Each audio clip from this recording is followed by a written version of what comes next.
Dude, this is I was just looking. We did this about a year ago. I think we did it in May of last Yeah, I was year, trying to remember when the it first was. one. Yeah, And I almost think a year. you had maybe you just gotten El Salvador. I think you were staying in Rancho Luco or something at the time, where I have stayed in Zante a couple times when I visited there. But you had, well, I'll let you introduce yourself first, and then we'll just get into it. So why don't you give the intro for yourself?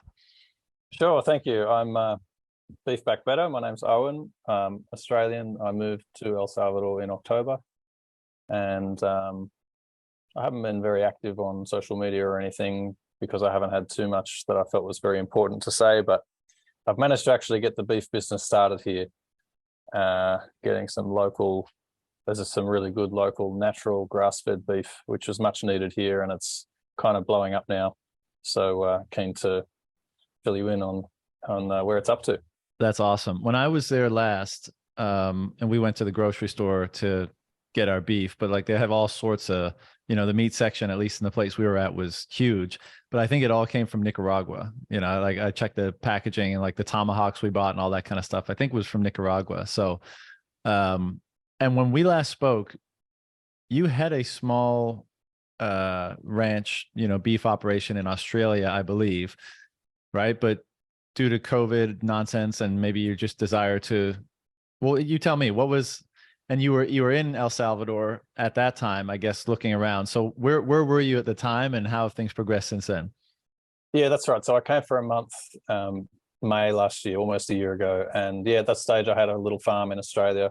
I've been working in organic certification in organic food and farming That's for right, many years. Yeah, but never done any farming hands-on myself. So I bought a little farm, and during lockdowns and stuff, started a little beef operation, and it was good. It was cool to actually learn, like it was hard. It was good to actually learn how hard it is, and to raise some cattle. And I was selling it locally, and which was all illegal in Australia.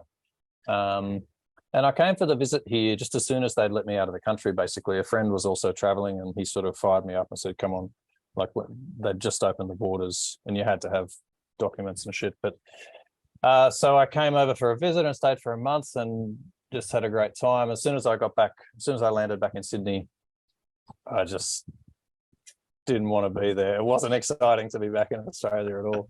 And then it took 6 months to pack up everything, sell the farm, sell all the equipment, sell all the cattle, find a home for the dog and the chickens and the cat, and came back here. And it was pretty terrifying, and it was a lot of work actually.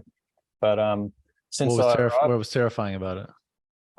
Just letting go of all that, everything that I sold, or every person I said goodbye to. There's just this feeling of loss, like you just want to cry, and saying goodbye to even just possessions and stuff. And it was like 6 months of this, just getting rid of stuff. It's got to be somewhat liberating too, though. No, you just, yeah, everything's gone. You start fresh somewhere. You're light. You're mobile. You're adaptable. yeah, absolutely. I guess I hadn't lived abroad before, so it was the first big move for me like that. Right. And the last time I tried to do it was when the lockdown started. I was actually going to leave Australia a couple of years before and didn't end up going. So I was sort of stressed about that too, about like, am I actually going to be able to go and whatever. But yeah, so I got here, and ever since then, my life's been an adventure. Like just every day is an adventure and I love it. So there's a lot of interesting stuff here, not only with the beef stuff, but there's the El Salvador aspect of this that I'd love to get, I will get your perspective on. But so you sell everything, you arrive in El Salvador. First of all, your initial experience must have been good for you to decide that you wanted to go back and kind of restart everything there. And then if that is the case, and you can explain perhaps why that is the case based on your first trip there, what's it been like since getting back in, getting your feet under you, determining what you want to do, how to go about doing it, all that kind of stuff? Yeah, so I had a good time the month that I had here, 4 weeks that I had here. Spent a bit of time in Zonte, and I spent 3 weeks down in El Zonte, and I was trying to, it was very much a reconnaissance mission. Like I wanted to understand what it would actually be like living here, if you can actually get stuff here.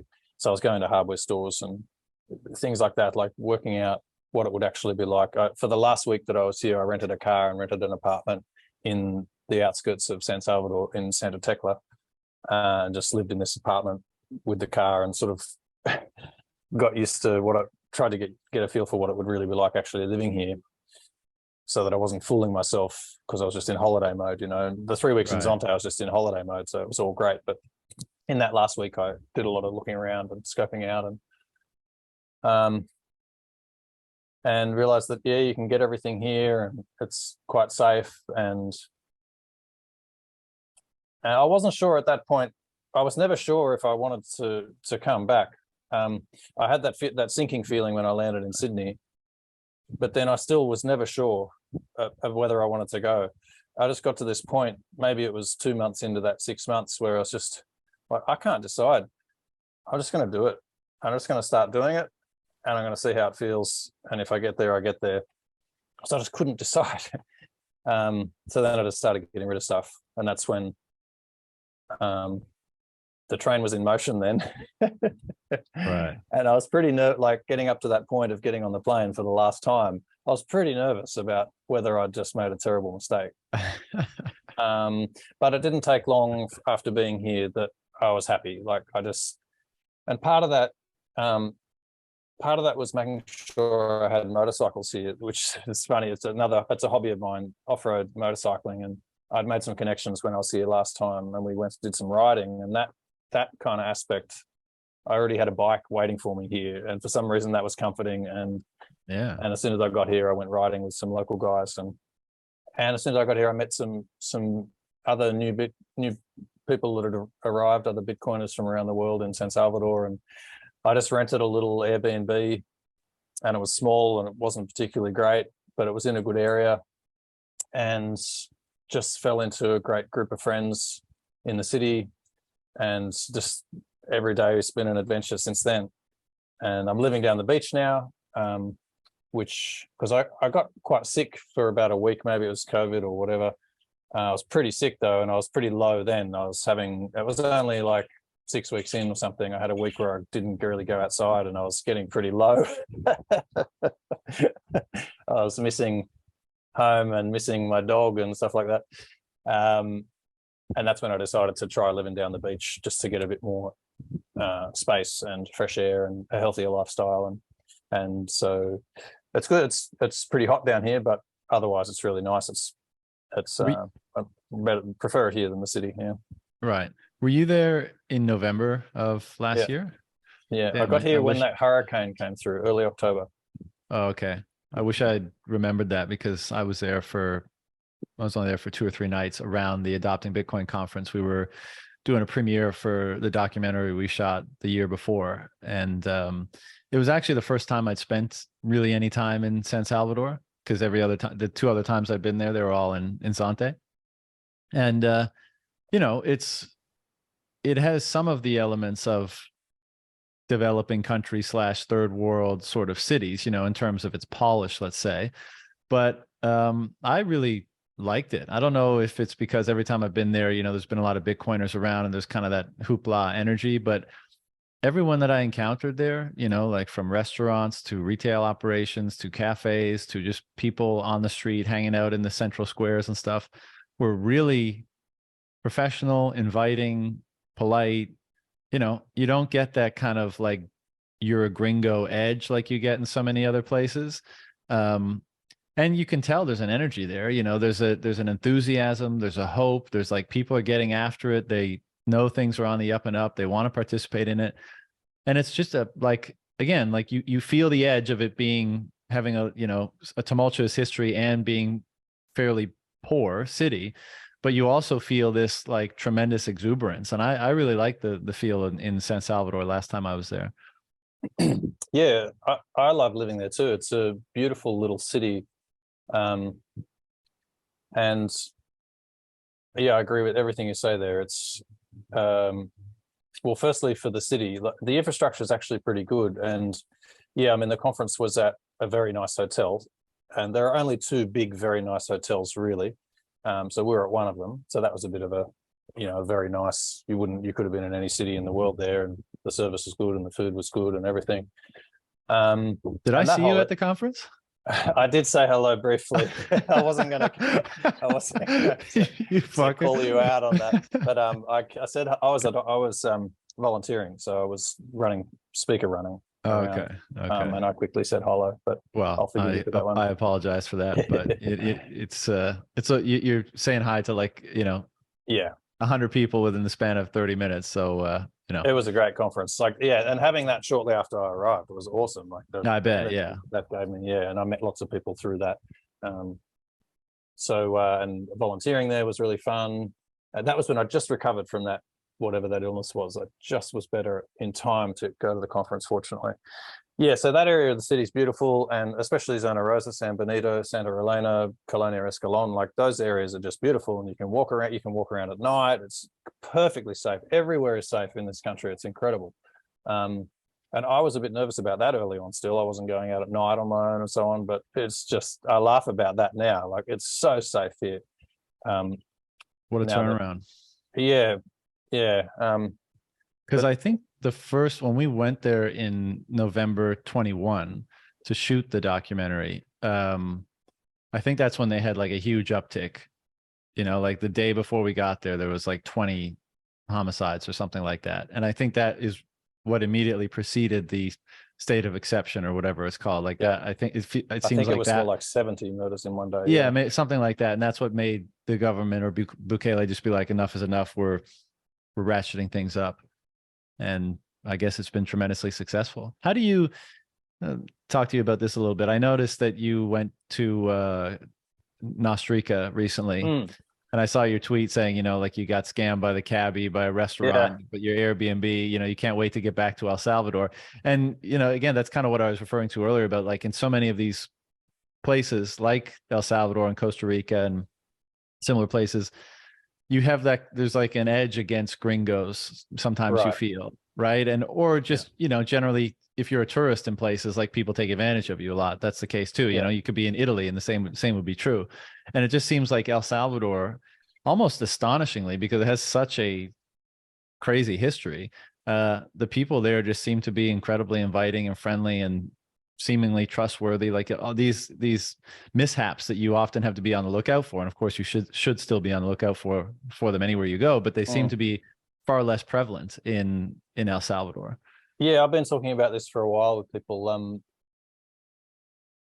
My theory is that they don't hate gringos yet, because they haven't been. Well, and when I say gringo, I mean Westerner, not just Americans.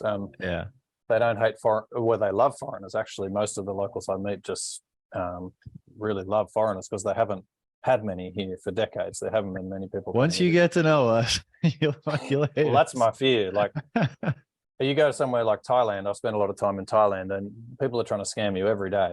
But it's understandable. There's been all these dickhead Australians going there for 30 years and just boozing and going to brothels and making a mess of the place. And they got heaps of money. So I can understand why they don't really like foreigners.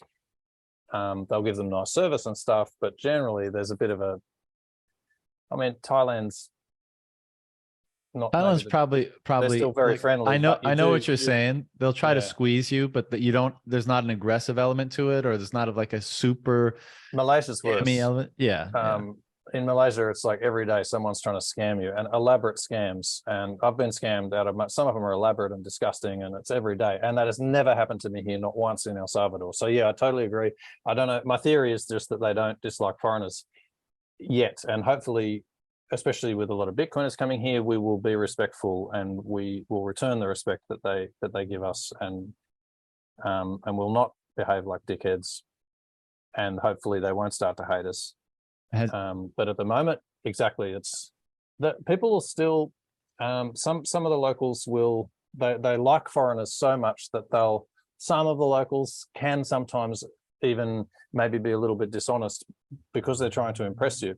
Right. And maybe some of them are also trying to get some money out of you, but nobody's tried to scam me here. I've never had one uncomfortable moment.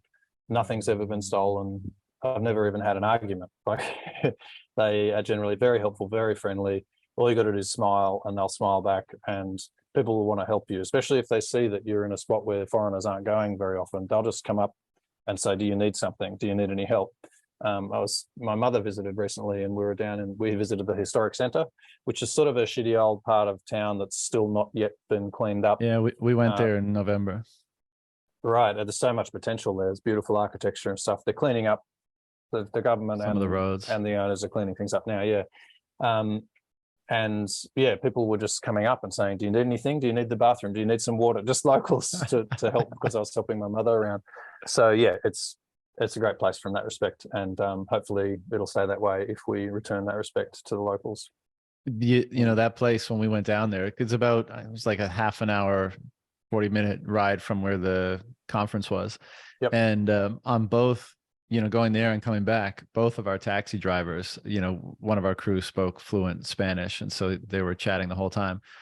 And they both said that just, you know, 3-4 years ago in 1819, even a local wouldn't go to that square with anything of value whatsoever, and probably wouldn't even go there because that's how dangerous it was.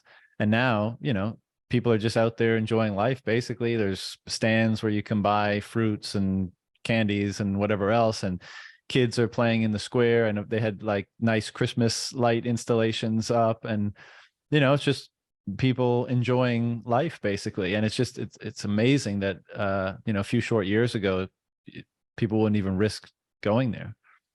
Yeah, so I've heard a couple of different responses on that topic from locals.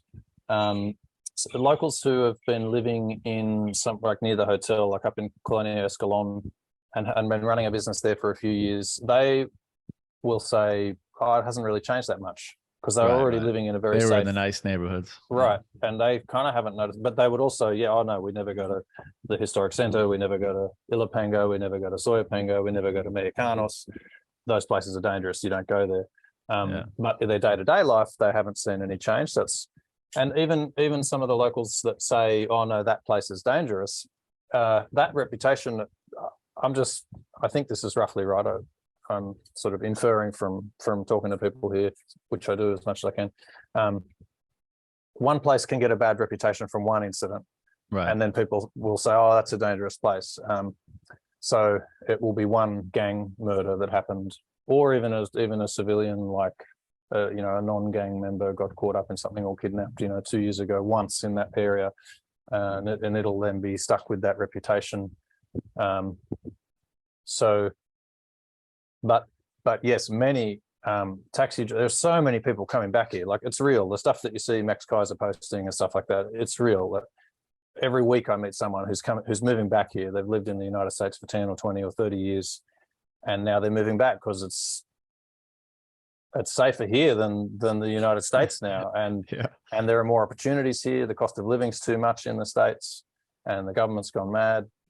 Every week I meet someone like that, and the support for what Bukele's doing in terms of locking up the gang members is very high. Obviously, occasionally someone innocent gets caught up in that, but that happens everywhere in the world. I don't know what percentage of prison inmates in the United States are innocent either. It wouldn't be zero. So I have, you know, there are some concerns about them getting a fair trial and so on, but it's now a completely safe country for locals and for foreigners, for violent crime and for petty. So to sort of come back to talking about Costa Rica, like, violent crime is very rare in Costa Rica from what I hear, but petty theft and stuff is just every day. Like, you get your car broken into. We had someone come into the Airbnb and steal some stuff while we were there, and this is just every day, and the police do nothing. A guy that's lived there for 17 years told me they report theft to the police and the police do nothing. So I'm like thinking, that's not good. Costa Rica's not going to get better and there are so many foreigners there, and it's so expensive there that little thefts and little scams are prevalent. And here there seems to be, even before cleaning up the gangs, there seems to already be, outside of the gang culture, a culture of not much theft. When we go, as an example, we go motorcycling and stay at a hotel, and there are all these motorcycles on the backs of pickups and on trailers, and nobody locks up the bikes. And I just couldn't believe it. I'm like, you just leave the motorcycle outside on the street and not locked up, just parked out, like a $10,000 motorcycle on a trailer, not locked. And they're laughing at me for thinking that I should lock it. In Australia, they would all be gone like that. Yeah. They'd be gone. There's organized crime gangs that steal motorcycles in Australia. You cannot leave a bike unlocked, it'll be gone. So it's all these little things that are hard to understand unless you hear. But yeah, I can confirm from in my experience that it's extremely safe here. You can go walking at night. I would even, like, certainly in those good areas, and even now in the historic center. And I've also been right up in the hills up near Honduras and Guatemala, and it seems perfectly safe up there as well. What's your, because this is at least for some Bitcoiners and some international commentators, the discussion regarding the legitimacy, let's say, of the tactics that the Bukele administration has used to resolve this violence and crime issue. What's your personal feelings about it? Obviously, you just, the results. I think you support the results. How do you feel about how they've been achieved? It's a really difficult topic. I don't know the answer because I have heard of two. Is it two? Yeah, I've heard of two cases. Basically, just one person removed. So somewhat reliable cases where a supposedly innocent person was locked up. Mm-hmm. Two cases I've heard of, and that's a terrible tragedy. And I don't know the answer to that.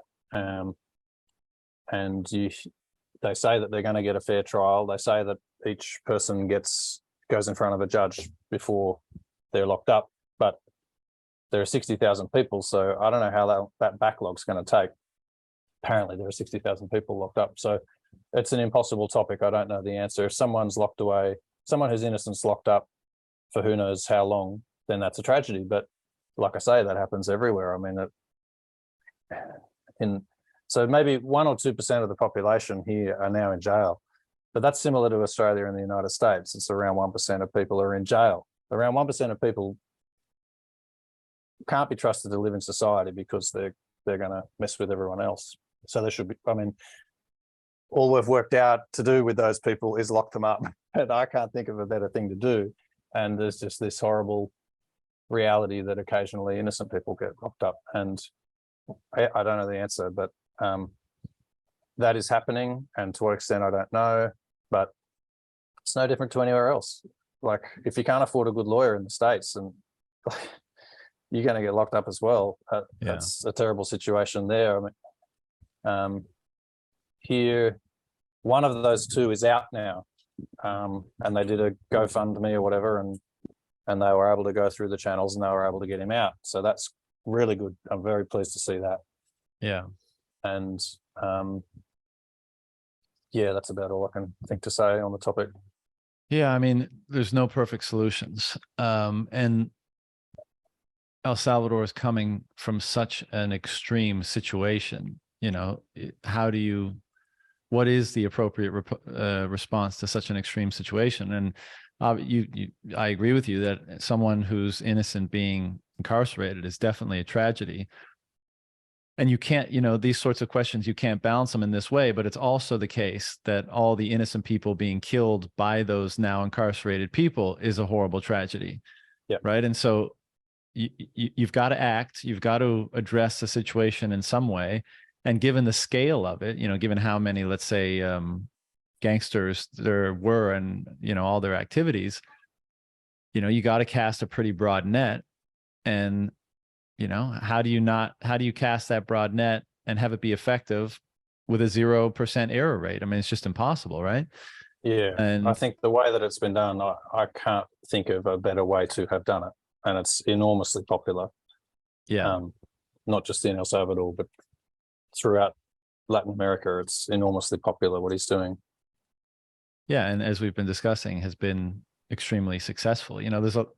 There's a lot of nuances there, but again, like, it's easy to criticize and I talk about principles all the time. And I talk about the very slippery slope of the ends justifying the means and all these sorts of things. And those are valid conversations, but they're also way easier to have in the realm of theory, like where, people like myself can just sit on a podcast and discuss, high and mighty principles. And I shouldn't refer to them that way, because I believe in, like, the validity or the sacredness of certain values and principles for the type of experience that they generate when people are acting, or coordinating or cooperating. But there's a practicality to being placed in that real world situation. Like, and I think the question is like, if you can criticize it all you want, if you were in that situation, how would you solve that problem? And the Western media and also some of the internal, like El Faro media here, that's very anti-Bukele, anti everything he does, love to focus on the injustice and the human rights of the. But Bukele articulates it very well in his speeches. He says, these organizations are talking about the human rights of the terrorists. What about the human rights of the victims? And so, yeah, he's doing that. He's telling the story well. And I haven't heard of any, like, you can trust the police here now completely. They actually have a joke. And I heard a saying from one of the locals that El Salvador is a country where clowns direct traffic and police tell you jokes. I don't know if when you were here, did you ever see any of the guys dressed up as clowns directing traffic for tips? I can't They're terribly annoying because they basically hold up the traffic and then they let you through and then they want their money. And then the police will be like, hey, how you going? I'm telling you a joke. Sorry, it's a bit of a tangent. But no. I haven't heard one story of the cops shaking down people or anything like that. Or and I wouldn't even try to bribe them here. I'd, like you would in Costa Rica or Guatemala or Nicaragua, or if you get a speeding fine or something, you're just going to give them $20. But here, I wouldn't probably even do that because I don't think they'd be into it. I think you're better off going through the system because the fine will be small anyway, or they'll probably let me off anyway. But the police seem good here. That's another thing I noticed when I was there. I mean, first, to your point, I've listened to most of Bukele's speeches and stuff, and I got to hand it to him. I listened to him speak, and I think that guy is sharp. Like he's on point. He's thinking clearly, it seems, and I think he's articulating himself in what seems to be an honest way, but also in a very logical and rational way in relation to certain values and principles that he deems to be most important for governing and for governing. And it seems like the most important metric is how the people there feel. And all of my encounters, people are extremely happy with him and with the state of affairs. But he seems like a sharp, rational operator to me. And then I met some of the higher up government officials when I was there in the police and in tourism and stuff like that. And even just observing them on Twitter and wherever else, it seems like they all got the message that it's time to level up. Like anything that the government does or government officials do in El Salvador, maybe not everything, but my impression is always, I'm always struck like, wow, they seem really well put together. Like they seem polished, they seem professional, they seem. Now we'll see if you contradict this in terms of like getting titles and stuff for land or whatever. We'll break into that in a moment, but at least outwardly facing, I guess that's what I'm talking about.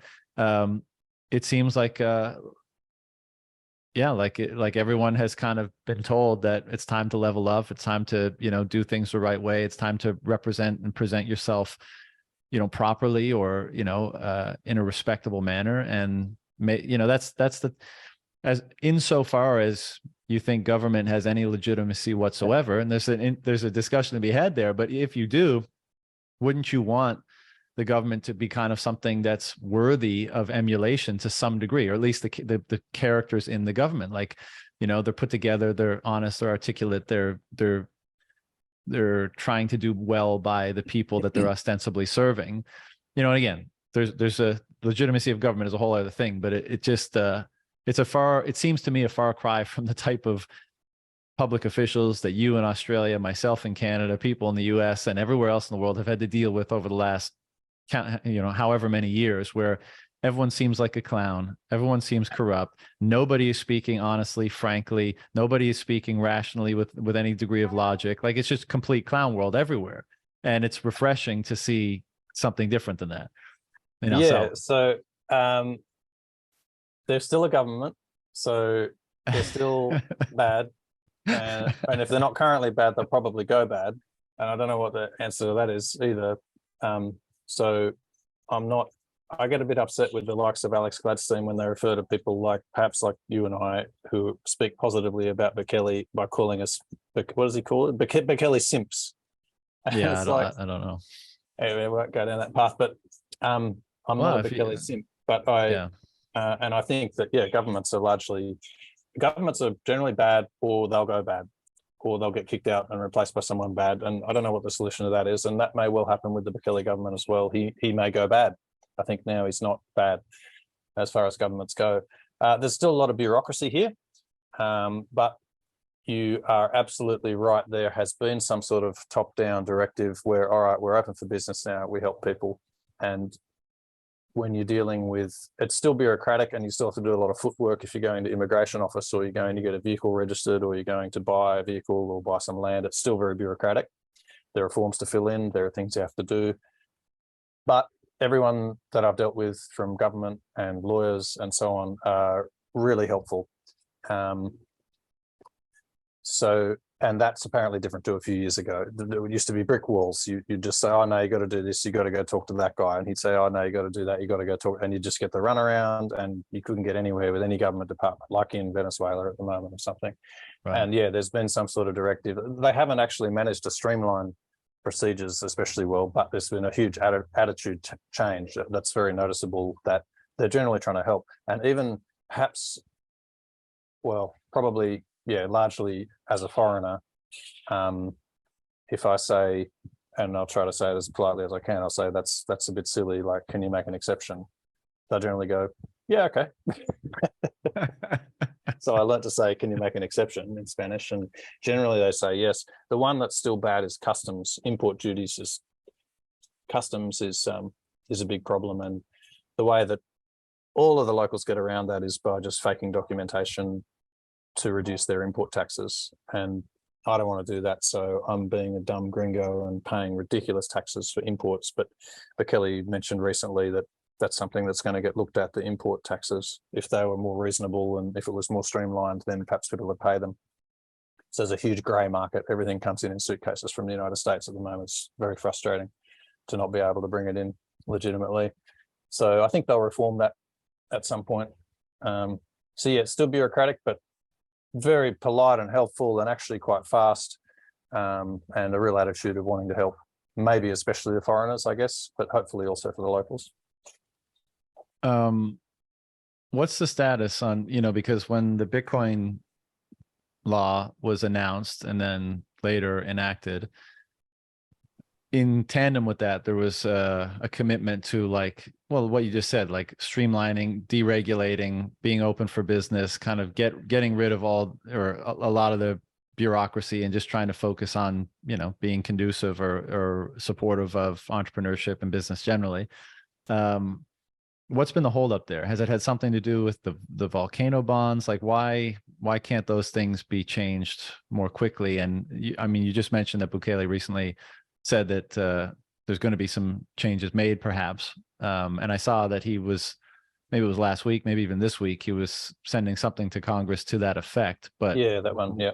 Yeah. So and when he says it's getting sent to Congress, it's going to basically get through. And that was just like a deregulation sort of bill, like, it'll be in the details. It said it was to do with tech, and it was to do with taxes, taxes, and which I assume is importing taxes, but also producing locally. And that could be huge. Like, if you could get, even if it's something as simple as bringing in laptops without having to pay tax, then it just makes things better for all the locals to be able to access stuff like that more cheaply. I don't know what the hold up is. I guess the gang stuff, I don't have any insight into the government stuff. I suppose I'm still just cautiously optimistic about what's actually going to happen in terms of, like, the visa program that I'm on and that everybody I know are on were existing visa programs. They're not the 3 Bitcoin thing. It didn't ever happen.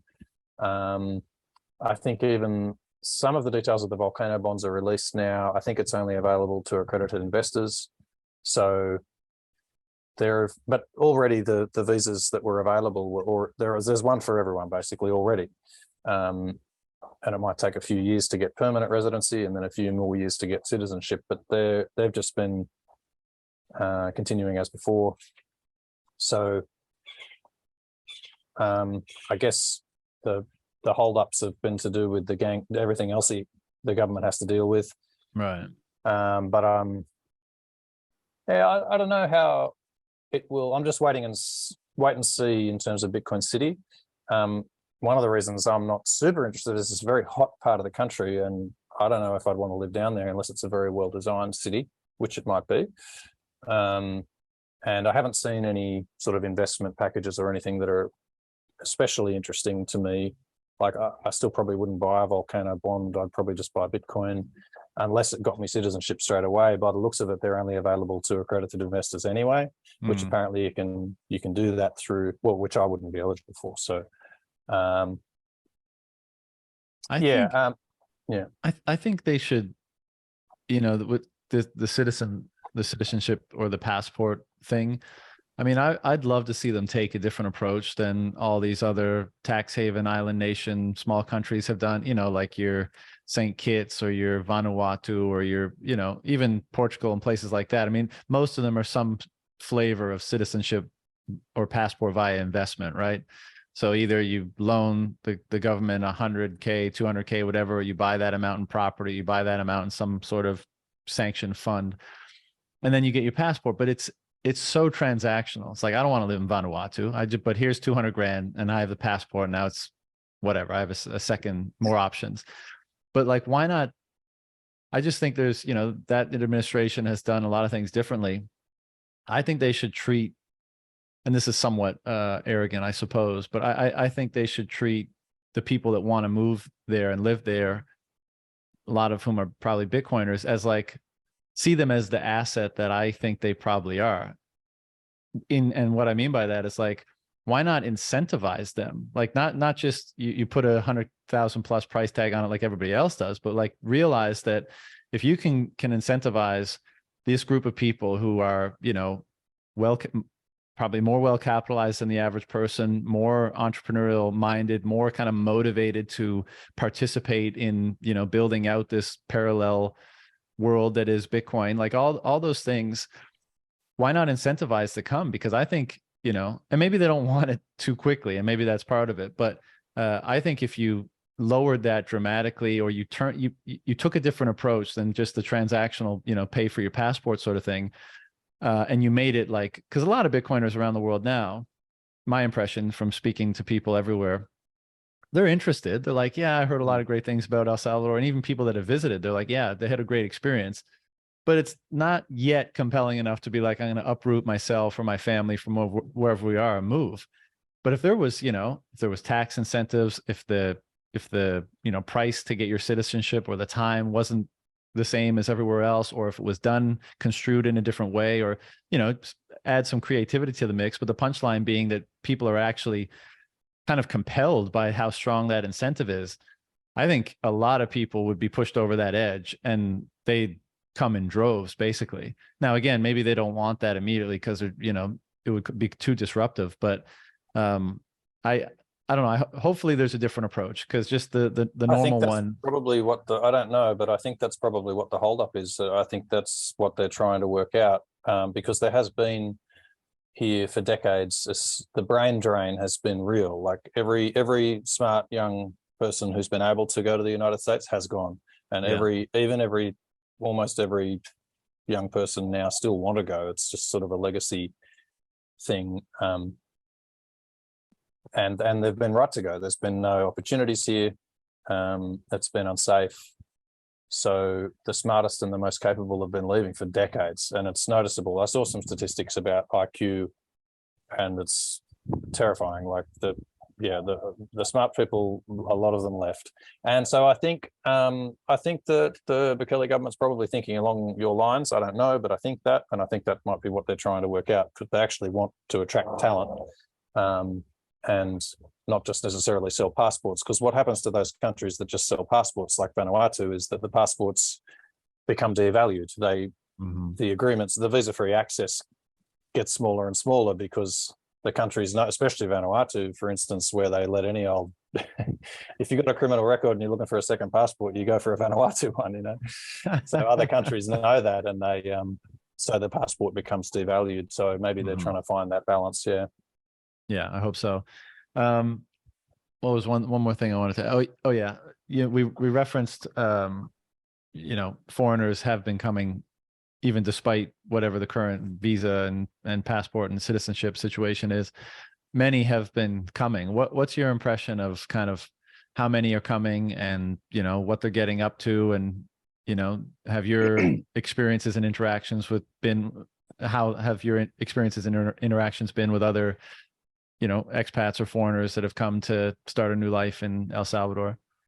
Yeah, really positive. There are a lot coming. It's hard for me to get an idea of the actual numbers, but there are a lot of Canadians and a few Australians.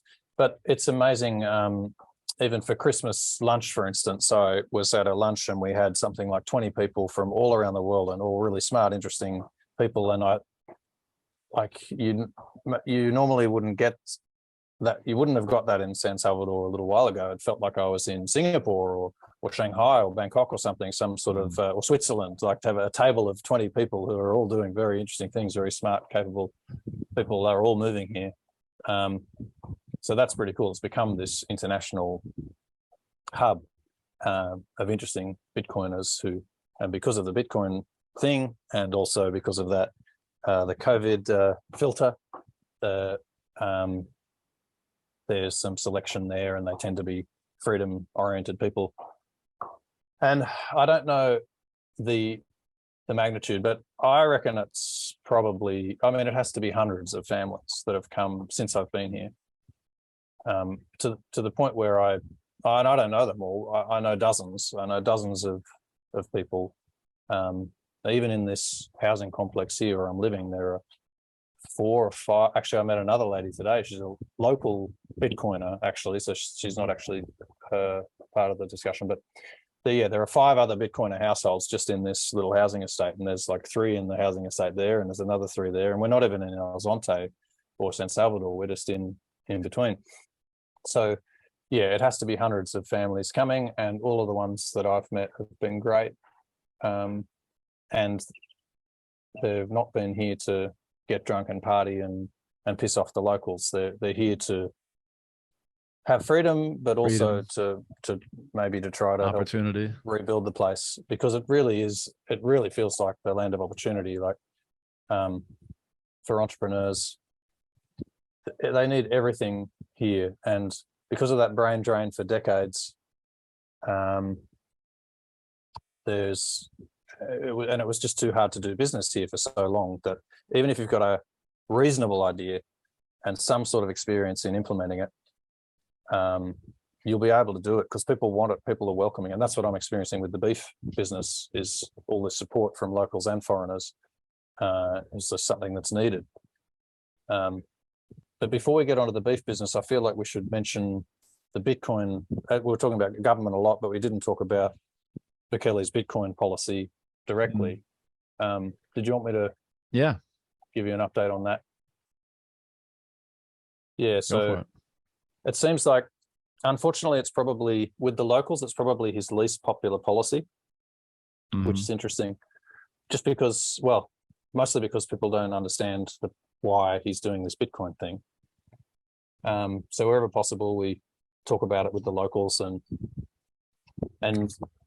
eventually they'll start to understand. So there are ATMs in all of the towns. There are the Chivo ATMs, and they still have staff ready to explain how to use the ATM. And the Chivo wallet's getting better. It's getting a lot better. It's very reliable. There are fewer and fewer people getting funds locked up.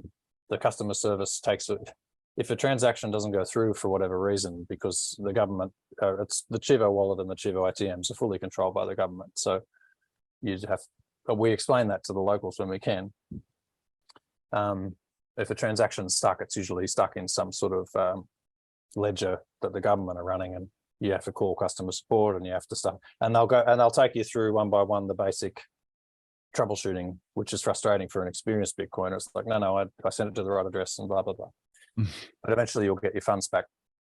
But that is probably his least popular policy, because some people lost their $30, and then the price went down as well. But it's getting better. The ATMs are getting better. The wallet's working better. More people are using it. The Chivo wallet, it's not I can't use it, but only citizens can use it. Apparently, also companies. So maybe if I start a company, I'll be able to use it because it has banking connections with every bank, instant and no fee. It's pretty amazing, actually, that how they've done that. So I can pay with Bitcoin for my rent through my agent, and the agent can send cash straight to the bank account of the landlord. Man, that's fucking awesome. Yeah, it's good. So now I'm paying my rent and my electricity, my my cell phone, my internet cable, fast cable internet. The only thing I'm not paying with Bitcoin is the gas, the gas bottles that arrive. So it's day to day, it's pretty good. And the shopping center just near here, all of the vendors accept Bitcoin, and it's all working well. Though some of them use Chivo, some of them use Athena, but it's getting better really quickly. A lot of people are frustrated, and rightly so, but it's getting better. When you draw cash, so let's say I go up to a Chivo ATM with Blue Wallet or whatever, do I need to provide any identifying information, or do I just send it Bitcoin and it outputs cash? SMS verify. So the extent of the KYC is a SMS text. Wow, you put your phone number into the ATM, and then you can get a SIM without any KYC, usually by one way or another. No, I wouldn't do something like that, but yeah, it's just you just need a SMS verify. That's it for $1,000 a day. So, I mean, if places don't accept Bitcoin directly, then you can just always get cash from an ATM and effectively spend it that way. Yeah, man, sometimes the ATMs fail. And there was recently an issue with, because the Chivo ATMs will accept zero confirmation on chain if you've got RBF disabled. So if you just go up with Blue Wallet and you don't disable RBF and you send some Bitcoin to the ATM, you're going to be waiting 10 minutes or 20 minutes or half an hour, and that's frustrating. But if you turn RBF off, then it accepts zero conf. But even that, there was a little problem, and the local Chivo guy sorted it out in a day. It was annoying some locals that they had to wait at the ATM for a confirmation, and so yeah, that's annoying. But it was a glitch, and they fixed it. Does the interoper, like you mentioned, the Chivo wallets for the locals, like they can easily send to their connected bank accounts or whatever.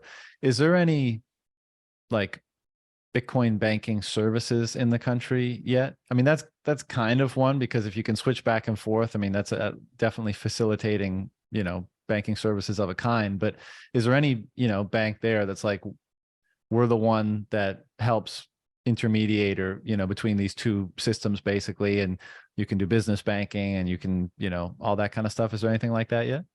I'm not sure. I just don't know. I just don't have the experience. I know that there was one other wallet that was trying to get the banking connections. I think they've decided not to go down that path. But then I'm thinking of like IBEX, some of the more payment gateway focused Bitcoin processors, I think also have banking connections. IBEX, OpenNode, maybe. Can you get a local bank account? Yeah. Oh, yeah. Foreigner can get a bank account. Yeah. They sometimes restrict it. I don't have one, but they sometimes restrict.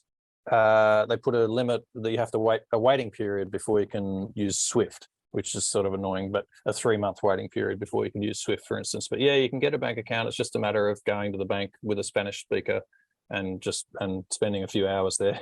But you still wouldn't be able to get Chivo, because can't get Chivo. You need a DUI. You need a passport. But apparently you can get it with a company using the NIT, which is the tax identification number. So you can have a company bank account, and then you're allowed to use Chivo. But so you could be living in El Salvador and have Bitcoin, and let's say you wanted to buy real estate in France. You could liquidate Bitcoin into your local bank account and do an international wire to a bank in France and pay for real estate that way. Is that well, if you had Chivo, yes. So you can't send, you can't deposit. There's no way of getting your Bitcoin as a USD deposit in a bank without Chivo. I wouldn't say there's no way. It's probably doable. I just don't have that knowledge. Right. I currently don't have, I'm not aware of any sort of large scale dollar off ramp here that I could use. But I'm not saying it doesn't exist. I'm just not aware of it. Right. So I can go to a meetup and sell Bitcoin for dollars. I can go to a Chivo ATM and get $1,000 a day. If I wanted to get 50 grand, I'm not sure how I'd do that. Right. Without it seems, yeah. And many locals will just let you use their Chivo. They're like, oh yeah, send me some Bitcoin and I'll send the dollars to wherever you want to send them, but not for a big amount. They'll be nervous about that because the bank might ask questions. A lot of people here are like, oh no, the bank will ask questions. They don't like the banks because they ask questions. And I'm like, I hear you. Yeah, totally. Well, it sounds like that's kind of an inevitability. I mean, it's almost all the way there. So hopefully that'll be the case soon. All right. Well, let's hear about the beef business. I don't know where you want to start. I'm curious just how you got started. You know, you're exploring the country, you know what you want to do. Like, how do you find the appropriate land and how do you go through all that kind of stuff? I mean, hit me. Yeah, well, I haven't been talking about it too much because I just wasn't sure if I was going to be successful. I just didn't know if it was possible, if I was going to be able to actually ever have some beef to sell. So I wasn't talking about it too much. But the whole time I was here, I was just basically keeping an eye out and keeping an ear out, talking to everybody that I could about whether there's some good beef around. I had a clear idea that I didn't want to own land, and I think many people, when they think, oh, cool, set up beef in El Salvador, they think buy a farm.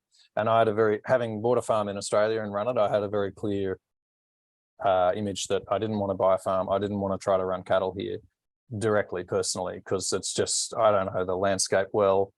I didn't know about cattle theft, about, getting along with neighbors, and all of those things just would be so hard. So my aim was to just see if I could find good farms. And I just started looking. I started talking to people, even if I was riding motorcycles up in the hills. If I saw some nice cattle, I'd talk to the farmer in the best Spanish I could and about how he was raising the cattle and where he was selling them. I went to every butcher shop. Well, they don't even have butcher shops, let's be honest. They're meat shops. They're where they open a box of chemical soaked, feedlot raised meat that's been frozen and thawed half a dozen times from Nicaragua and put it on display. They're not really butcher shops, but I went to all the meat shops and the supermarkets and would ask the butchers there, where it's from and how they do it and stuff like that.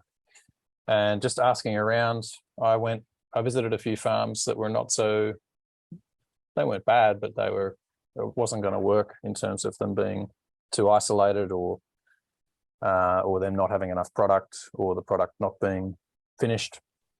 And then, so I wasn't super active. I didn't come in all guns blazing trying to say, right, I'm gonna fix the beef thing here. I was just over the last 5 months just asking around, and eventually someone reached out on Twitter, a Bitcoiner who sells coffee. His father is a beef producer who's a bit dissatisfied with the prices and the difficulty doing business here, because the supermarket, the one big supermarket chain, have quite a bit of control here. The owner of that supermarket chain is the guy who ran against Bukele in the last election, interestingly, just as a side note, which might have something to do with why their Bitcoin payment process at those supermarkets is one of the worst implementations in the country, maybe. So yeah, just asking around and just learning as much as I could. The beef from the supermarket, some of the supermarkets said, oh yeah, this is local. Some said this is from Nicaragua. So I worked out that there was a local industry. There was some local meat getting onto the shelves, but it was all terribly butchered, and often you could taste it was in this chemical brine. Eventually this guy reached out and I met with him and his father, and he said it worked. He didn't think he could do what I wanted. But he gave me the number of another guy who has a couple of brothers. They have some land in the Sonsonate region, which is irrigated country. They're completely surrounded by sugarcane fields, but they're still farming beef cattle. And I went and spoke to, and it's just a miracle that this farm, I'll rewind a little bit. I'd managed to find processing facilities. I found a government abattoir and another sort of a butcher shop. Again, they're just importing boxes of meat from Honduras, Nicaragua, and the United States, the premium stuff from the United States, which I also don't like eating. So I almost had the supply chain potential. And then I'm thinking, okay, I need a refrigerated truck, and I needed this and I needed that to join the dots. But then I managed to find this farm, and they have an abattoir on site, and they have fat cattle because they're on irrigated country. And this farm is fantastic. And you so say, is it foreign owned or local? No, local owned? guys, 3 local brothers. Nice. Yeah. Funny guys, young guys, just enjoy farming cattle. They make more money than the sugarcane guys, but they have to do a lot more work. They employ like 30 people on the farm. They do everything on horseback, and it's magic country, like the steep, volcanic, fertile soil, well drained. And on the farm, there's a spot where water just pours out of the ground, like this much water constantly, drinking water quality. So there's good groundwater sources here if you can find them. And yeah, most of the land around them is just under sugarcane, and they use a lot of pesticides and stuff. Unfortunately, on that, and the local farmers, many local farmers, if they've got that good country, are switching to sugarcane because the cane company does everything for them. They come with the big tractors and they plant, and they just give them 20% of the profits apparently, or something like that. But you got to let them spray all the stuff they want to spray and use the synthetic fertilizers and so on. So a lot of the good country has switched to sugarcane production, but this little oasis that I found, they're still growing cattle, and it's just with native pastures. They don't even need to use fertilizers. They do return the manures and the waste from the abattoir back. They compost and put it back on the paddocks. And they have lots of fences, and they move the cattle every 3 or 4 days. I just couldn't believe it when I found this farm. It's not technically, it wouldn't quite comply with organic certification because that's my background, but that's the background that's allowed me to visit probably like 1,000 farms in 15 countries over the last 15 years. And this farm is like world class. I just can't believe that I found it, and I'm not telling anyone where it is, not yet. Why wouldn't it? Why wouldn't it? Qualify for certified organic? Is it just too close to other farms that use pesticides, or what? Well, the sugarcane's nearby, but they actually have implemented buffer zones. So actually, the land would comply, but the cattle aren't always born on the farm. They collect they from the hills. Even in Guatemala, they get some of the young cattle. So they drive around and buy the 6-month-old cattle, the calves from the small farmers in the villages all the way up into Guatemala and all throughout El Salvador, and then they bring them onto this farm for around a year onto the good pasture and finish them up to sort of a 2-year-old, and not big, not really thick fat cover, but properly finished, like pretty good T-bones and ribeyes and stuff. So technically, for a certified organic product, they have to be born on in fact, it's from before they're born. It's from the last trimester of the pregnancy. The mother has to be on certified organic land. So that's a sort of a technicality. Actually, in almost every other way, they would be compliant. And indeed, the farm is better than many organic farms that I've been to in terms of their active management. But that's just what I love to see about it. They're not doing rotational grazing because it's cool or because they can say it's regenerative or say it's organic, or they're doing it because it's profitable. It's the best way to manage pastures is to run a big mob and move them as frequently as you can. So they've got 250 tiny paddocks. They move them every 3 days. It's a fantastic farm. I was so excited to find it. And they also happen to have an abattoir on site. So I only had to put together the last part of the supply chain, the freezers and packing and delivery, and we got started. And there's many challenges, but we just did our second kill yesterday, actually, and that went well. And one of the secret ingredients that I'm doing that nobody in the country that I can find does is aging the carcass for 7 days. So we break it down to quarters, and they go in the cool room between 1 and 5 degrees, for 7 days ish, and that really improves the meat quality, the eating of the meat. It makes it more tender and a little drier, and even the taste, the flavor even gets better.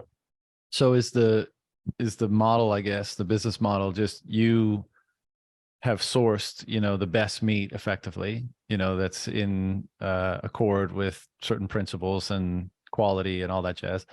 And you just buy, so in this particular case, you buy an animal from these brothers, and then you process it, and then you put it under your own branding and label and packaging, and you sell it to your own, direct to consumer customers, however you gain them. Is that the idea? Exactly. Yeah. At the moment, I buy the animal alive, and I'm there when we process it. So I choose it and observe the kill and processing, and we put security tags on with my name on them in the cool room to try to somewhat guarantee the traceability. But I trust these guys anyway. They're good guys.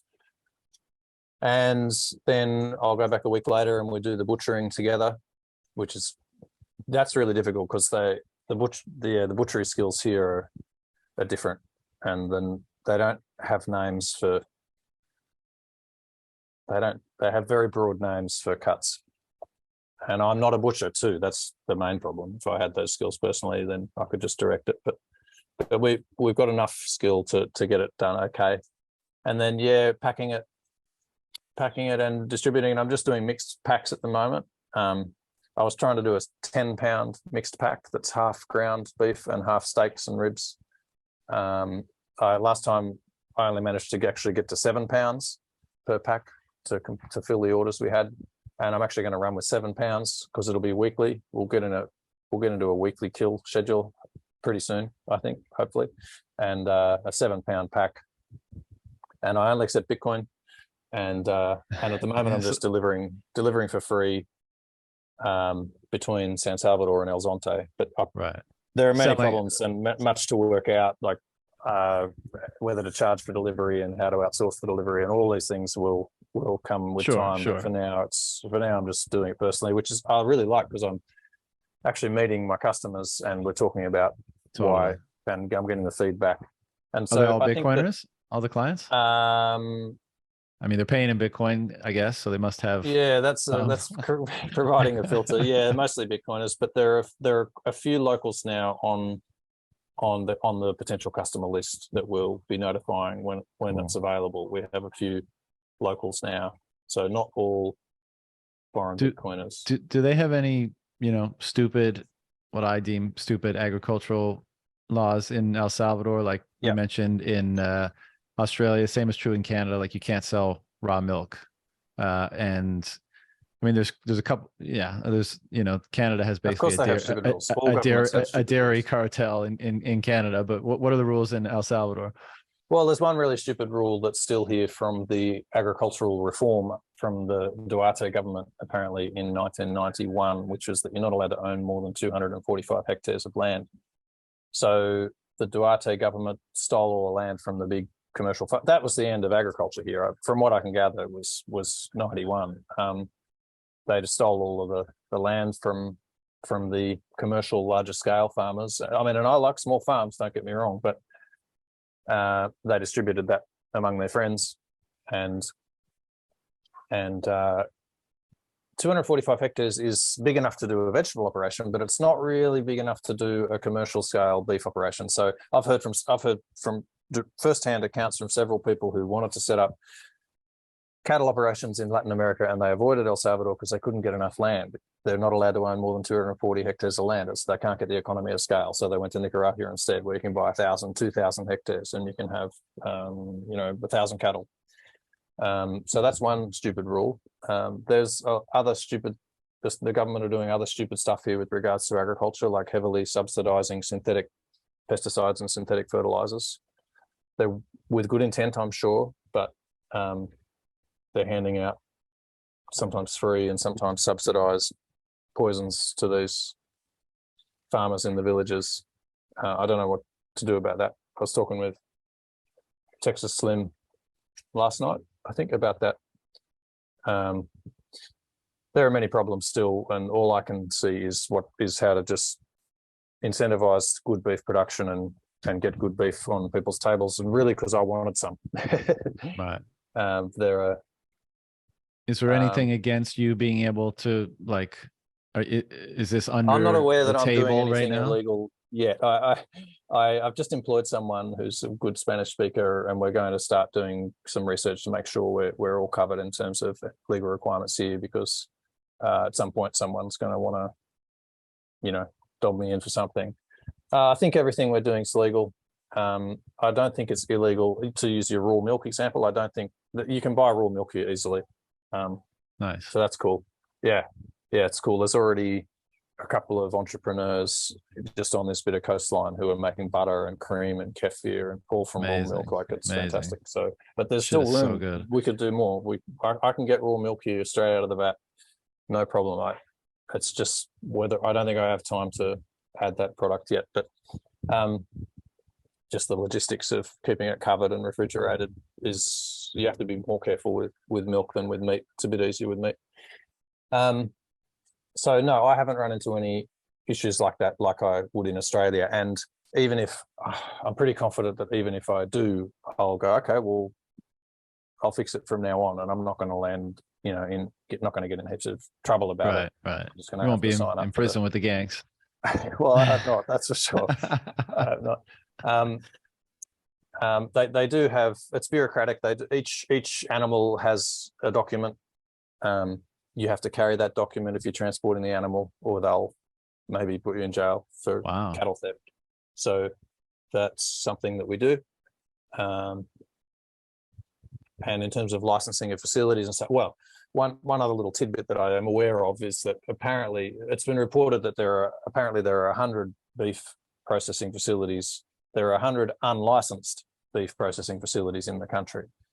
And there are only a handful of government licensed beef processing facilities. So these other unlicensed ones, I guess, is where most of the beef that you see in the little old local markets that's unrefrigerated and just hanging, where they bring an animal in, they kill it, and chop it up, and that day they sell it at the next few days they sell it at the market without refrigeration. So that supply chain, which wasn't good enough for me, there's that supply chain, and then there was the supermarket supply chain. There's nothing in between. I'm in between that. I'm doing cold chain management, but locally processed, locally grown, locally processed. So that was the gap that I'm filling. I guess a lot of those facilities are unlicensed, and the government's not shutting them down. They have a practical approach to the fact that people need to eat. Yeah. And maybe they learned a bit from, because remember they did lock down here strictly well before I was here, but it was a strict lockdown, and people were running out of food. And I like to think the government learned from that. There was this movement, the white flag movement, where people were waving white flags saying, we're starving to death here, when the police drove by. Really? And yeah, and they eventually, because they weren't even letting the little food trucks, they weren't even letting them drive around. Like, when did nuts at the start. So I know Bukele came to power in 2019. Do you know when it was in 2019? Early, late? I think it was late. Because COVID would have been like one of his first things. One of his first things. And I've heard similar to what you just said, and obviously that's a massive blunder. Yeah. But well, I hate to even make apologies for it, because I was going to say it seems like they learned from it, made a big about face, and then they seem to be again applying that logic and rational thinking that I alluded to earlier. Like, they were putting out actual sensible videos about, hey, if you want to be healthy in a time when there's something's going around, you do that. And I think they were even sending out the only government I saw in the world that were promoting on TV health and fitness. You should get out and exercise. You should avoid alcohol. You should get sunlight. Didn't they also send out boxes of like supplements and ivermectin and all that kind of stuff? Vitamin D, zinc. Yeah, so that's incredible. It's just too bad they had to do the authoritarian lockdown first. But I mean, I hate it. I really do hate it. But especially in the early days, maybe you have no idea what this is, and you don't know how to respond. And look, at the start it was other people in the world are responding this way, so maybe I should too. And I think even he I mean, I don't know what he was like prior to being president, but he's clearly very anti-status quo now. I mean, you look at the nature of his tweets in relation to political figures in other countries and policies that are being applied in other countries. I mean, he gets that it's clown world happening everywhere, and he calls it out. I mean, you know, he's got a set of balls on him too. But you know, he calls it out. So I think that's, I wouldn't be surprised if that was a development over the last few years of him kind of really realizing, yeah, the degree of hypocrisy and the degree of corruption outside, you know, in the so-called developed world. Yeah. And so I think that the allowing those unlicensed abattoirs to continue that's going to continue for now. And like the coconut vendors, like none of them have companies, none of them have bank accounts, none of them have licenses to operate, and they're not going to clamp down on that in a hurry here because it will be very unpopular. Like, people need to eat and they like their lifestyle. And coming back to one of the things you said right at the start, yeah, people are out and about and having a great time here. I haven't mentioned that this episode yet, but people are ready to party and coming out. Every weekend they come down to the beach in droves, all the local families, and stay in a hotel and just party. They're always in the town squares, are vibrant and full of people every evening, especially if it's Christmas or Easter or some festival. The locals are loving the freedom they have now and the total safety to move around, and it's really nice to see them get out and party and just hang out on the beach. And all of the restaurants and stuff along here are full of locals on the weekends, and that's when I go to the city, when it's quiet in the city, because everyone leaves the city to go and party and be with family and eat and drink. So they're just focused. They're not worried about climate change or transgender rights. They're just wanting to have a good time with their family, eat food and have a good time. And that's a great environment to be in. Totally. One of the little peculiar things that I really love about El Salvador, because I've been there in November, or at least two of the times I've been there. The other one was, I guess, in the fall, but earlier in the fall. They love Christmas. Like, they're mad for Christmas there, right? Like, they Christmas decorations come up like November 1st, and they're everywhere, and there's lights everywhere, and the restaurants are like amazingly decorated. You know, and I'm a big Christmas buff, so I love seeing the Christmas decorations everywhere, and you know, just the Christmas vibes start early and they're intense there, and that's another positive. Or the fireworks actually got a bit much for me. The firecrackers for months, and maybe it starts up this week for Easter. Maybe there'll be a week or so of fireworks again. Yeah, well, can't be perfect, right? What's the plan then? You know, is it just about streamlining what's going on and obviously scaling up and, you know, figuring out all the little bits and pieces regarding the different components of the business? Like, you're in El Salvador for the long term. You want to build out this business. You mentioned that you know, you didn't want to start with purchasing land. You kind of want to put that off as long as possible and just basically be the go-between, be the one who ensures quality and then establishes the relationship with the end consumer. Like, tell me about how you see this playing out in the next 5 years. Yeah, cool. Yeah, 5 years seems like a long. I haven't thought that far ahead, but at the moment it's just fixing each problem as they come up, and I'm just open to suggestions from people. People are asking for this and that, and I'm like, yeah, okay, let's try that. But immediately I want to add the organs, and where I've got a batch of tallow on, so I've got to refine how we're doing that. I've put one employee on. I'll have to get another. We sold out immediately. I've got heaps of inquiries already, and I'll probably get more after coming on your show, because there's just been a real need for it. There's just this even the premium meats here, they're just drenched in chemical brine. Like, they're putting sodium phosphate and xanthan gum and carrots, preservatives and softeners, and you know, some of those big tomahawks you get from the meat shop that are sort of premium, and they melt in your mouth, like so melt in your mouth that it's like, hang on, that's because they're drenched in softening chemicals, like right. and flavors, sugars and salts and preservatives. And it's also 10% water. They add 10% to the weight, so you're getting a little bit ripped off too. I think, I don't know how this evolved. I was not familiar with this. Sorry, we're on a tangent now about the chemicals. I'd never seen this in Australia, adding chemicals to meat. I'm just like, what? And they don't even label it here necessarily. Sometimes it's labeled, sometimes it's not. But if you see the wholesale box, it's usually on the label. And my theory is they just were able to age the meat rather than hanging it in a cool room for 7 days. They were like, oh, hang on, which is a massive pain. You've got all this space, you're running the cool room for 7 days. You can't get the throughput because you've got to hold it there for 7 days.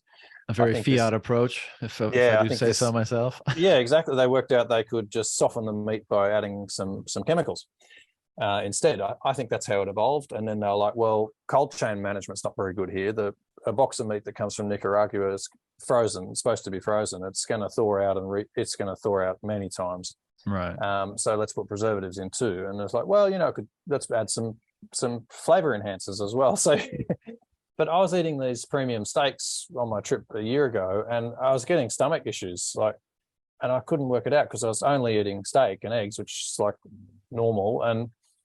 And then I tried some of the meat without putting salt on it and raw, and I'm like, this tastes like sugar and salt. What's going on? And then we worked it out, and I've mentioned this to many other people, and after I mentioned it to them, they're like, oh yeah, it does make me feel a bit sick. So I'm getting, every time I tell this story to someone, they can't eat that meat anymore, and they want to buy from me.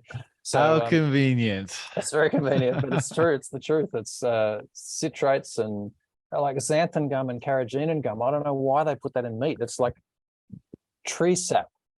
You don't want to eat that shit. And even sodium phosphate, you don't want to eat that. And sodium benzoate goes in, like a preservative, terrible for your guts. So that's that tangent done. What was the question? I think it was the next 5 years. Yeah. Yeah. So I think that there's going to be plenty of demand. I want to do maybe some different options. I'm not sure if we'll go down the path of having different individual cuts, because then it gets very complicated. So it might just be limited to mixed packs, but maybe there'll be a mixed pack with organs or a mixed pack with sausages or whatever. There might be a few different mixed packs, and then streamline the delivery and just keep scaling up as far as the demand increases. Just try to keep meeting it, and I think it's going to blow up. And then get our own facility.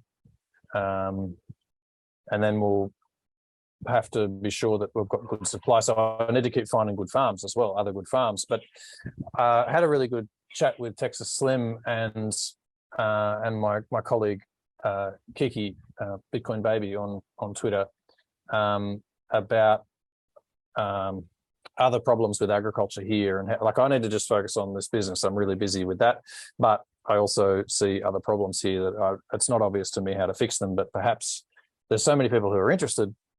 And some of those ideas are like the little tiendas in all of the villages here all sell shit like soda, and even the chocolate here is mostly hydrogenated vegetable oil, like palm oil. It's just all junk food, and obesity is a problem here, and diabetes is going to be a problem here. And it's really obvious. And even among the kids, the parents don't know. They go and buy in the morning big 2-liter bottles of soda. And I don't think it's high fructose corn syrup, but it's still sugar and all that crap. So some kind of healthy tienda program, I don't know how we could do that. I'd love to see that. Maybe getting jerky in there. Maybe you start with that. I don't know. But if anyone has any ideas, just please reach out to me or Slim on Twitter. Connecting, I'm very happy I'd love to see my business replicated by other people in other regions. Really happy to see that, to get that local community eating local food. Like it doesn't even, with a lot of the locals, it doesn't even compute. They're like, when I say I'm opening a beef business, they say, oh, are you importing it? And I no, and they're like, oh, so you're exporting? I'm like, no, it's local beef for local people. And they're, oh, right, totally weird concept to them. I don't know why. And even like a lot of the fruit and vegetables come in from Guatemala. Like it's just, there's still this legacy attitude of everything shit here unless it's imported from the States. Right. And it's too hard to do business here. And it has been. Like the farmers used to have to pay the gangs every 15 days. A boy would come and get money from each farmer. Otherwise things would go badly for them. So it just made it so hard to do business that people stopped, and plus that people stopped trying, plus the brain drain. the entrepreneurial people left, and so the whole agriculture sector here is in, well, it's just a mess. There is basically none. Like there's coffee production, there's the sugar cane, there's a few good cattle farms. So we want to see, I would love to see more locals I'd love to see farmers markets and more locals buying local produce. And how we make that happen, I don't know, other than kind of just building it. So I think that a lot of people, maybe a lot of Bitcoiners who like the idea of doing some ranching, maybe we can try to create a roadmap for that, a framework where, because if someone just comes here and buys land, tries to start farming, it's going to be hard. Like you're going to have a lot of challenges, even if you are an experienced farmer. So maybe with this El Salvador Beef Initiative, I've got to get used to saying that. The El Salvador Beef Initiative might include having a roadmap, making it easier for people who do want to invest in good agricultural practices for local food for local people in El Salvador, but maybe don't know how to do it. And one of the other limitations is processing facilities. So we're going to need more abattoirs and butchers here, and I'm going to need to find more farms. Somehow we need to cut them off in terms of all this synthetic pork. They're using too much of it. You know, maybe some of it's all right, but trying to use more ecological methods, which can still be very productive.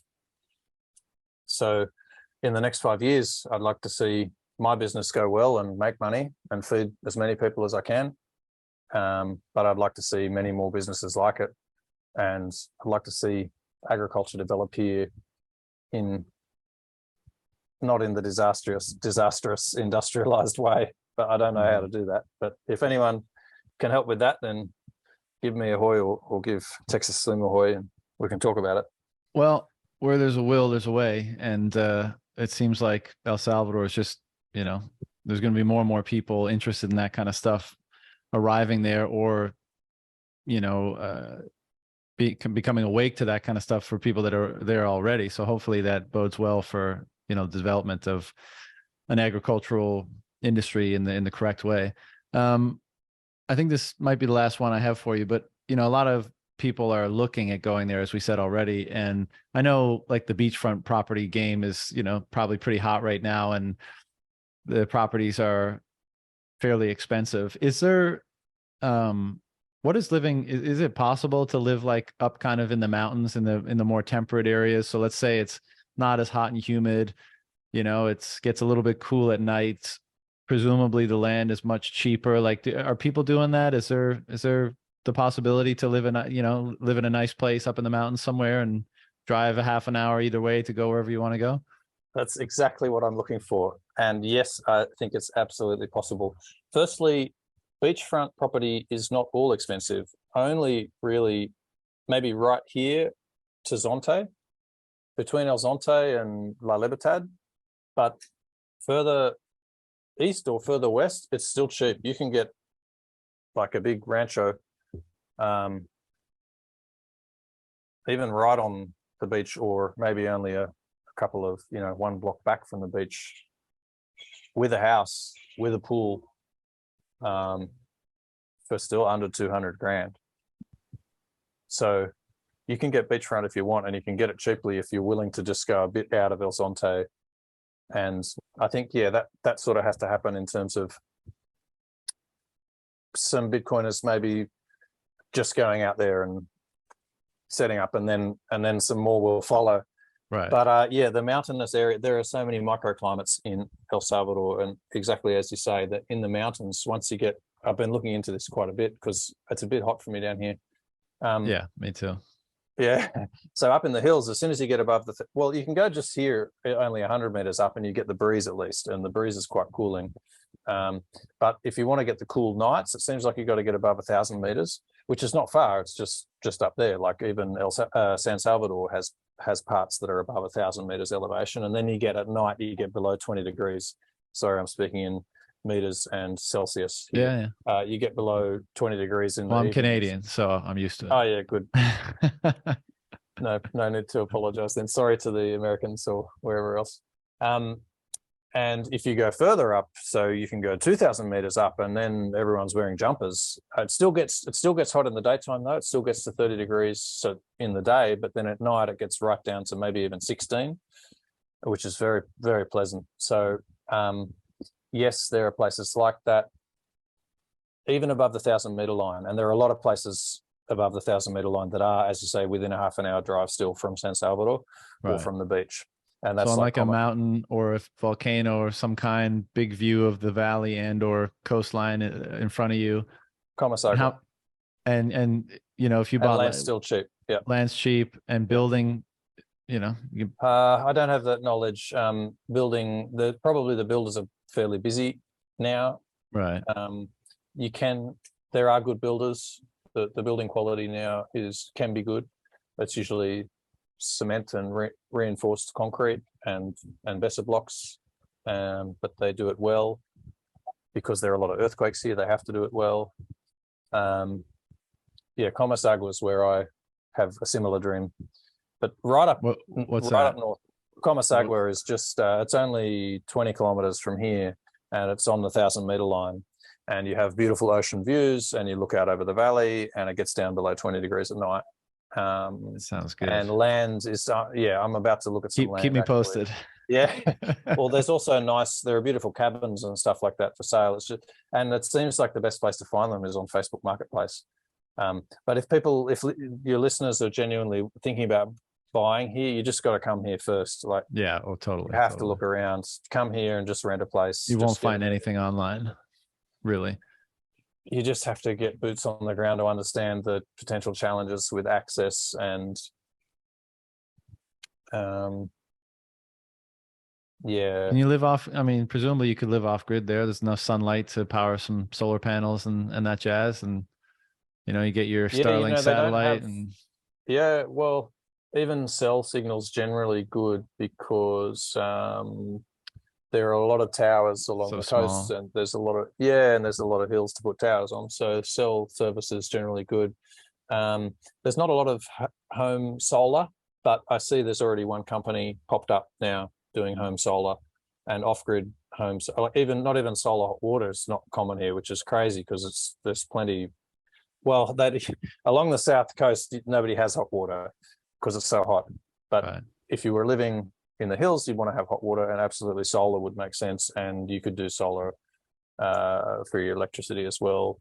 I'm sure, yeah, there are even government subsidies for that too, if you're interested in that. So yeah, off-grid would be possible here. Building might be challenging. And negotiating to buy land is challenging. Prices can change even after you make agreements. So negotiating for bigger purchases like vehicles or land, you should do with a lawyer.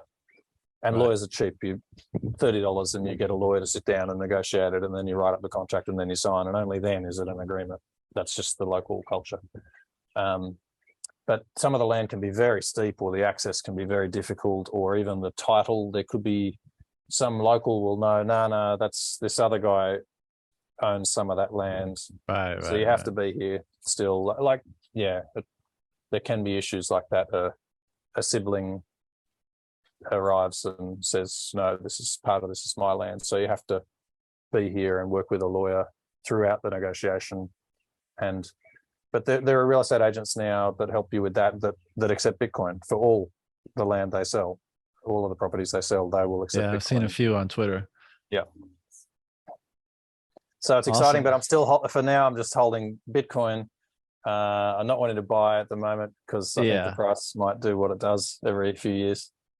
Well, it's the constant tension, right? You know, when do you spend some Bitcoin and when do you try to hold on to it? I mean, we're almost certainly in one of those periods where you want to hold on to it because it's had such a big drawdown. But I suspect at some point in the future, it's almost this limitation on Bitcoin is the opportunity cost of allocating the capital into a business is potentially such that we might not invest much capital into a new business. So that is a tension for us, yeah. But this little business of mine, I've been able to, it's sort of bootstrapping itself. I haven't spent that much. So well, it also creates an incentive to be hyper efficient in whatever business you do start. Yep, and start small and start making money from the start.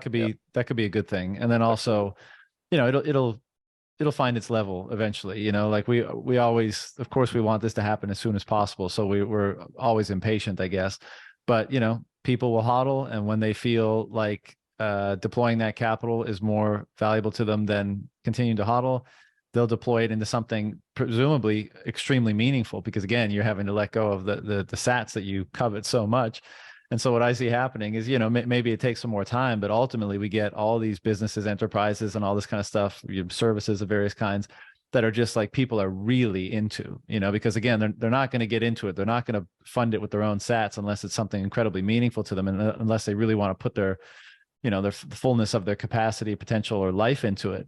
And I think, you know, I think that's just going to create, that's why the Bitcoin parallel economy, let's say, is going to be so outcompete the legacy one, because it's just going to be filled with so much higher quality stuff.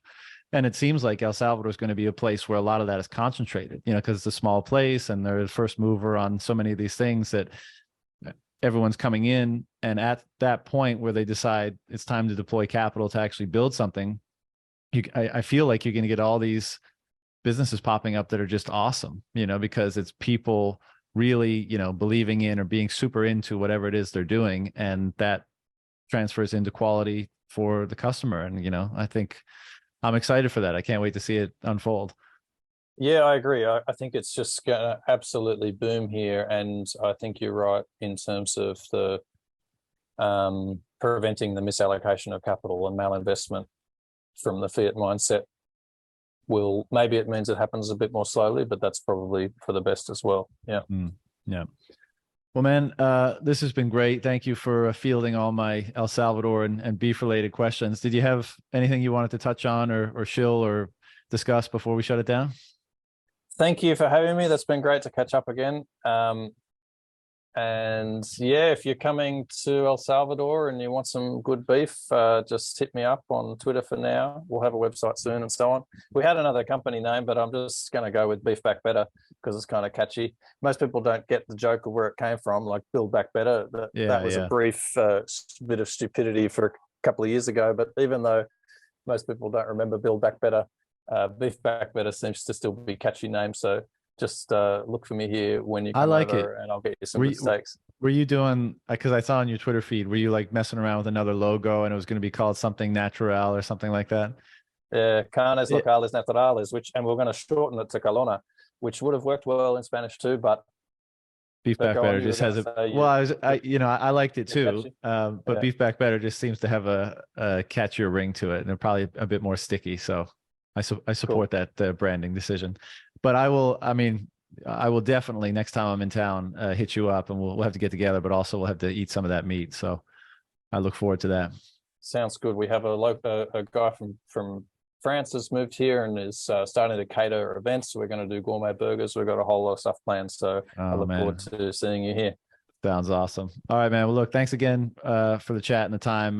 Good luck in, you know, all your endeavors. As you said, there's still lots to be ironed out, but it seems like you're on the right path. So best of luck, and hopefully we'll talk again soon. Thank you. All right. See you, brother.